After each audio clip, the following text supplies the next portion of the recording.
encapsulate ang tibuok ng mensahe, no? Ang love kay mo na siyang rason ng namo dinhi katong nangaminyo dinhi nagabalik na sila reminder katong sila kasal dinhi sa simbahan sa tubangan sa altar kanang kita nato sa ilang mga naon kung tama ang ilang desisyon katong adlaw, no? So, ang unang letra sa pagkaletra sa gugma, letra L. No? So, mong letra L? Listening. Tungod kay, sa magtiayon, kinahanglan permi ang communication. Kinahanglan open ang communication. Tungod kay, para magkasinabot, mailahan ang kada usa. Kay dugay pa nato mailahan ang imong asawa. Pagkaubanin mo, yan mo marilahin nga nagtrago ko ini. Mag-snore ba, no? Kaya daghan pa nga mga mga ugali na ma-discover ninyo sa sulod sa mga tubig. So communication is very important. So kung isudin ko, i-share ko itong survey nga kinahanglan Reggie, kasabot ka nga ang mga lalaki we speak 5,000 words a day. Maximum na siya, 5,000 words a day. Kung sige ka istorya kay Edwin, si Edwin Bilyong Tubag, masabtan kinahanglan mo sabta tungkol kay naabot na niya ang maximum level 5,000 words a day. Edwin, kinahanglan mo sabta nimo sa survey kay mga babae sa kanila, they speak 8,000 words a day. Pero minimum na siya. Isutin na po dito mga 10,000 ang minimum. Diba? Okay, so 10,000 daw ang minimum. Gani kung masing katubo na ka, sige po sa istorya si Reggie, sige lang, baka siya nakaabot dito sa minimum na 10,000. Okay, so kidding aside, communication kinahanglan dito. Kasabot ka, Rowan? Tungod kay, so sa mga matigulang ang pag-paminaw, dili lang pagsudid ni o gawas din ni. Tungod kay ang tinuod yung paminaw, katang duha ka dalunggan. No, saan duha ka dalunggan? Duha ka dalunggan kani siya. Tinuod yung paminaw. Saman? Silkasing. Pero ako kayo ni, kinahanglan gamay na. Okay? Ang tinuod yung paminaw sa kasilkasing. Listening to the Lord. Tungod kayo sa pagpaminaw, pinaagi sa kasing-kasing masabtan nimo ang imuhang Ginoo. Okay? So kinahanglan sa paminaw pinaagi sa kasing-kasing. Okay, letter L. Letter O, manang atong ipagbilyo karon ang atong pagbasa. Tungod kay stands for one. No? Ipangutana sa Jesus, kung pwede ba i-divorsyo sa lalaki niyang asawa? Sa maski unsang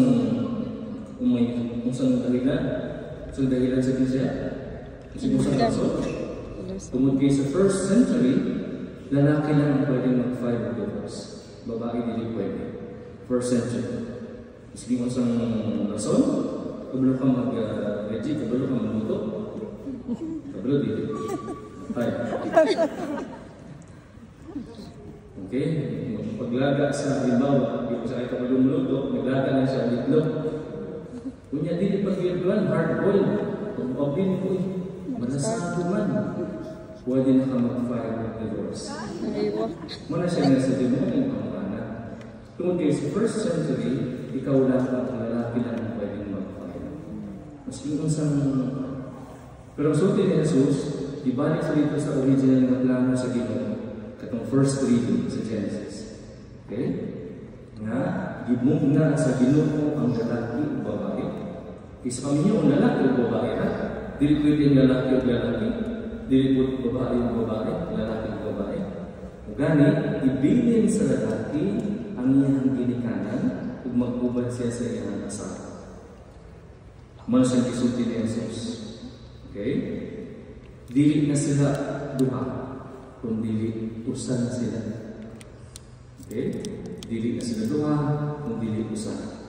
Diyos, dili ang pari, ang mag-usahan. Okay? Kunya, ang pag-ninyo, dili na ba sa'yo? Sa'yo ba? Kailan magpapagawin ng uban? Kung tanda ka itong mga nag-uban na lugay na, sa'yo ba mag-ninyo? Dili.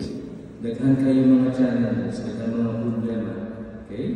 Pero mas daghan ang mga challenges, daghan ang problema, ginaremind ka sa Panginoon. Therefore, what God has joined together, no human being must separate. Separation is not an option. Masking lisod ang kinabuhi sa mundo. Okay? Pero saan na siya ka-side sa kinabuhi? Dili ka ng lisod. Tungod kay na ay panahon nga maayo po ang kinabuhi sa mundo. Pero sigurado, reminder nga ang Diyos ang sa kaninyo. Okay? Therefore, separation is not an option. Okay? Then, letter V. Ang third letter, ang inyong panunumpa. Okay? Inyong vows. Okay? Sa ang kanan ko niya, ginatawag ba ninyo? Yes, ginatawag ako. Ginahatag ba ninyo ito? Yes, ginahatag ako. Pero pagdawat o paghatag, dili na itong maayo. Apil ang mga pabuyan o kapunan. Total package. Okay? So, discover pa lang sa mga ganang panahon.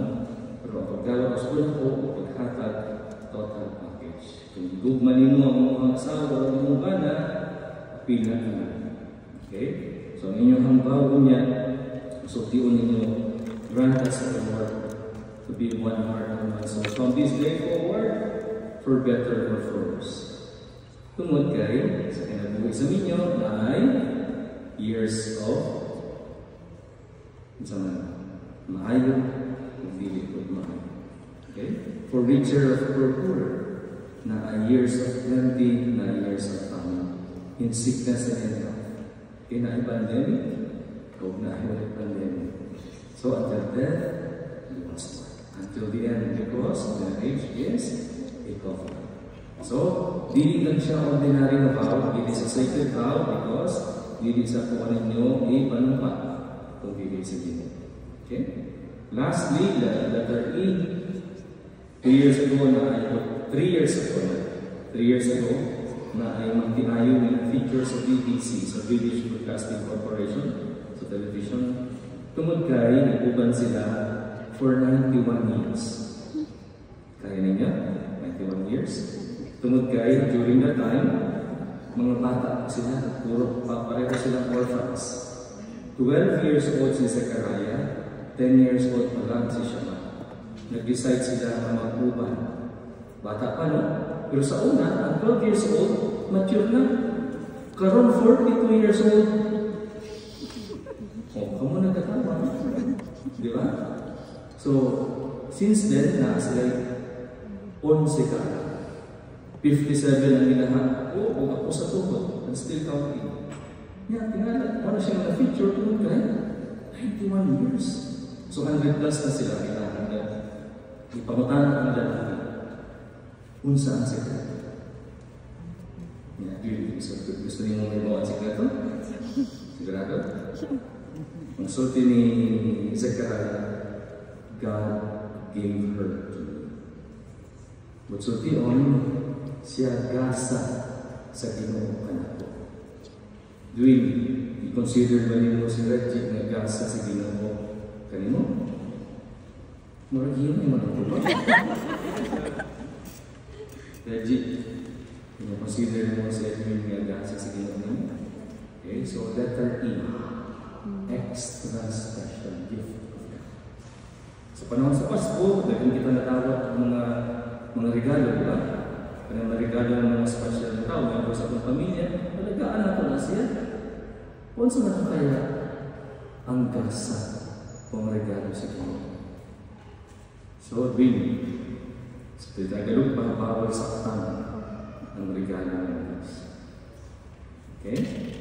So, always remember, regalo, gasa sa Ginoo, ang imong bana o ang imong asawa, extra special. So, ang pagkaletra sa hugma, paminaw perno din sa kasingkasan. Ang Ginoo ang usamin ganyan ninyo ang vows sa God.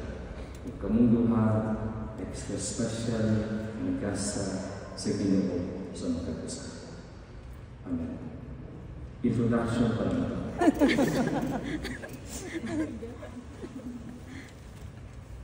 Exchange of vows na.